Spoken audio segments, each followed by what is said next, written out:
It's my mom. Her voice is calm, but her eyes aren't. She says, "There are DEA agents downstairs. They want to talk to you." I said, "Okay, I'll be right down." And then I just stood there for a second, because my first thought wasn't about the agents. It was about the meth I'd just bought. What do I do with this? I ran through it fast. Hide it, flush it, leave it, and then I made a decision. I kept it. Because honestly, as alarming as this moment was, my situation had been out of hand for a long time already. I still needed to focus. I still needed to keep my eyes open. I still had work to do on this case. The meth wasn't the problem. The problem was a dead friend and a network of people who I was pretty sure had killed her. So I went downstairs. There were 4 of them. They introduced themselves outside. Agent so-and-so, Detective so-and-so, calm, professional, unreadable. I was nervous. Of course I was nervous. But underneath that, something else was happening too, something close to relief, because I had been trying to get someone to listen for a long time, not just to help me, but to help solve my friend's case. Someone had finally showed up. I looked at him and I said, "This is long overdue." They told me they were there to investigate Sophia's death, her murder, and I felt something release in my chest that I hadn't even realized I'd been holding. I told them, she was one of my best friends, one of my greatest friends, and I have been trying to find a way to get through to somebody on this case for a long time. They nodded, and they already knew. I could feel it. They weren't there to ask me questions. They were there because they already had answers. And somehow, through everything, I had helped get them there. It started with a text, January 2024. I was back from rehab, 75 days sober, trying to rebuild something resembling a life. I had a house, some money, a music production setup I was actually using. By most measures, I was doing okay. What I didn't have was connection. Border City is a small world, and I was lonely in it. And that loneliness was louder than anything else. A woman I'd been seeing said she had a friend I should meet. His name was Rufus. She made it sound simple, more fun, more of everything I'd been looking for. He texted first, sent pictures, made promises.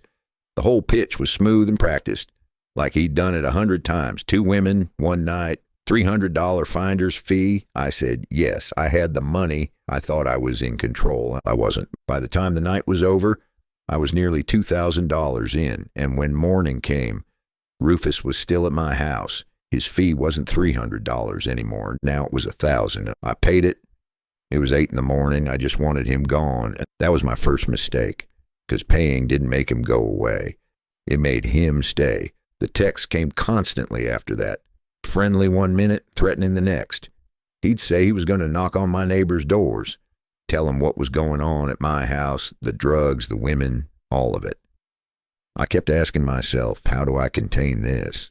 What I didn't understand yet, what I couldn't see yet, was that Rufus wasn't just some guy I'd made a bad deal with, and I was about to find out the hard way.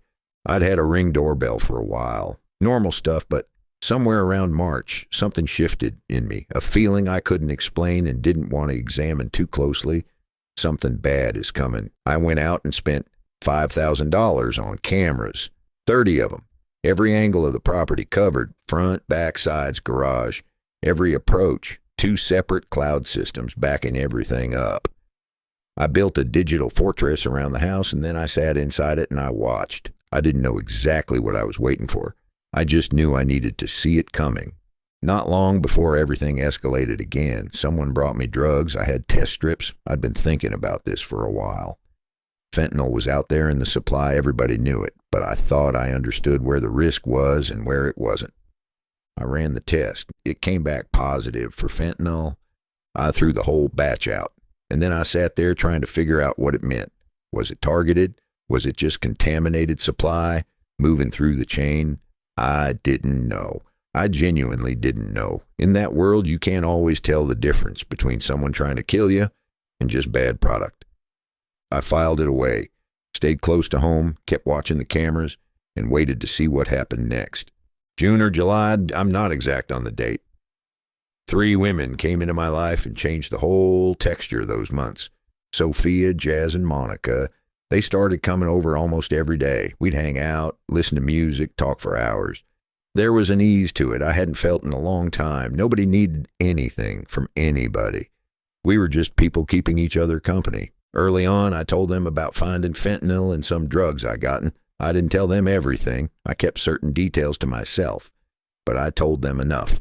It sparked a long conversation. We all knew people who'd been lost to it. We talked about how it was moving through everything now, how you couldn't trust any supply anymore. They were shaken by it. So was I, saying it out loud.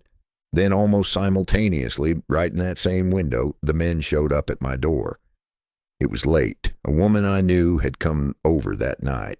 She told me someone was outside waiting for her. Something felt wrong, so I followed her to the door and locked it behind her.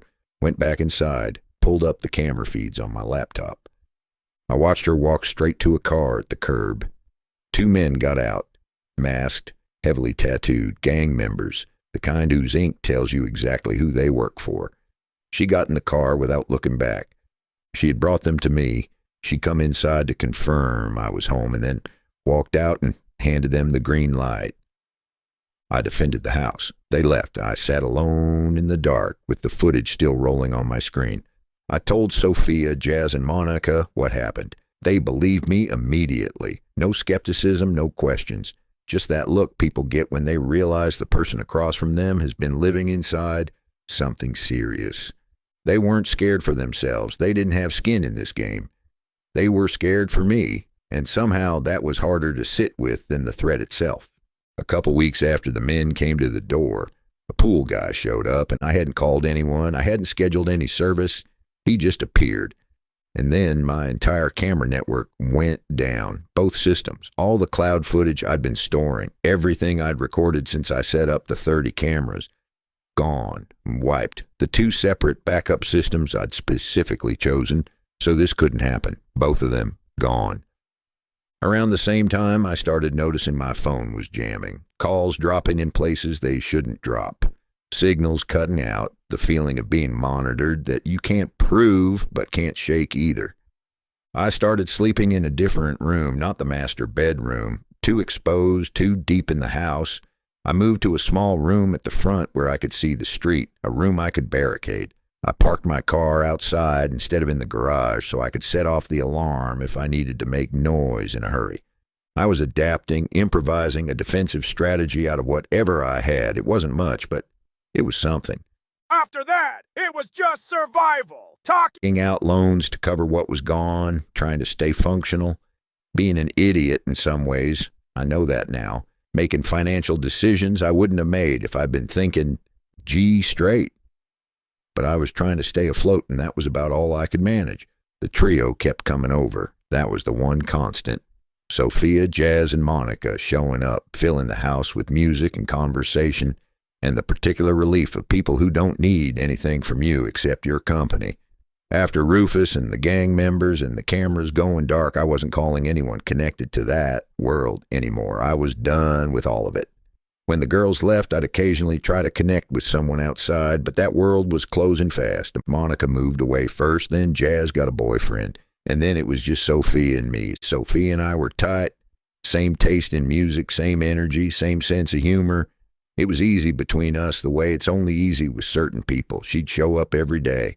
Just be there. That was who she was. December came, and we had a falling out. I don't need to get into what it was. We left on bad terms, and then I sold the house and moved out, and she was already out of the picture by then. Nearly 2 months passed with nothing between us. No calls, no texts, no resolution. I told myself there was still time to fix it. Jazz called me on a Tuesday. I picked up, and she started talking, and my first reaction was, shut up, just shut up, because I didn't believe her. But Jazz kept talking, and slowly it landed. Sophia was gone. Fentanyl and her cocaine. I thought we were insulated from that. I'd had conversations about it, taken precautions. Fentanyl was supposed to be somewhere else, not in our supply, not reaching people I knew. But cocaine is different. You don't feel it coming. One line, and it's over. Then Jazz brought something up. She remembered me telling them about finding fentanyl and some drugs a while back. She asked, do you think you should tell the police about that? I told her I needed some time to think. Honestly, part of me still wasn't sure. Maybe it was just contaminated supply. Maybe it wasn't targeted. In that world, you can't always tell the difference. I wasn't going to say something I couldn't stand behind, but I was going to find out. Almost 2 months of nothing between us, and now forever. I owed her. After Jazz called, something shifted in me. I went back into the financials. 2 years of records I hadn't wanted to look at too closely. I fed everything into the AI and let it work. Text messages, timelines, every incident I could reconstruct. The whole picture laid out in front of me for the first time. It started as what felt like scammers. Fraudsters working every angle. Then it got scary. Then it got dangerous. And through all of it, I still didn't fully know what I was dealing with. But looking at everything together all at once, it wasn't random. It had a shape. I traded my car in for a cheaper model to raise some cash and keep going. I kept digging, analyzed everything I had. Then I went out and gathered more information. When I had enough, I got it to the people working Sophia's case. I was driving one night with the AC/DC loud like I do, and when the fog finally lifted enough for me to think, I made one call. To a lawyer I'll call the Eagle, not the most famous in Border City. The one with something behind the eyes. I left a message, kept it brief, just enough to signal I had something serious and needed someone who understood how these things actually worked. The call back came fast. Next morning, no talk of fees. I walked into a high-powered law firm.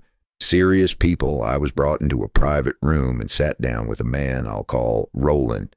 What was said in that room stays in that room. What I can tell you is that I walked out feeling like something had shifted.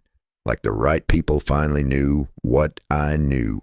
Like the information I'd been carrying alone for over a year had finally landed somewhere it could actually do something. I drove home and opened my laptop. I typed to Claude.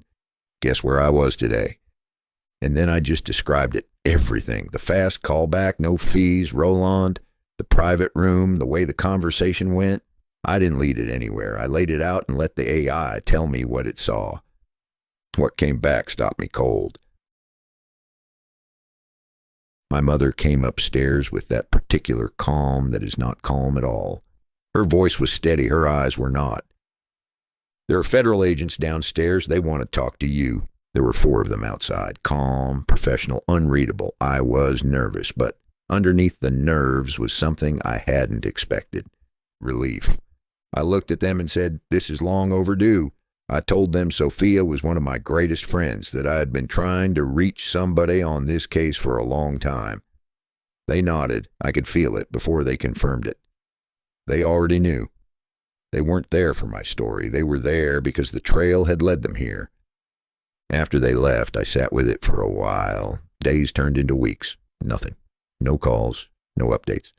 I had a huge distrust of bureaucracy, and I wasn't sure they were going to be able to piece it all together. I wasn't even sure I was ever going to hear from them again. I had made a promise to Sophia. I felt like I still owed her more. So I sold my car completely, went out and got what I could, tied up the loose ends that were still bothering me, passed it along. And then I really waited. A few weeks later, somebody mentioned it, almost in passing. Rufus had been taken down. Fentanyl trafficking, and it started as scammers, fraudsters.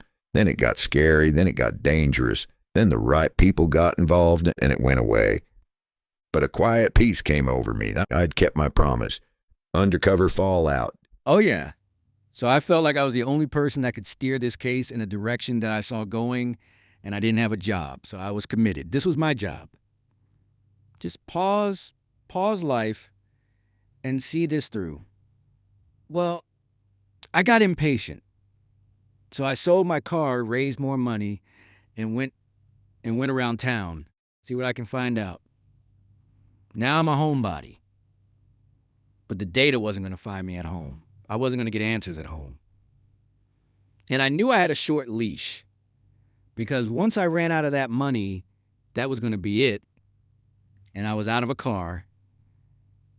I'm going to be fucked.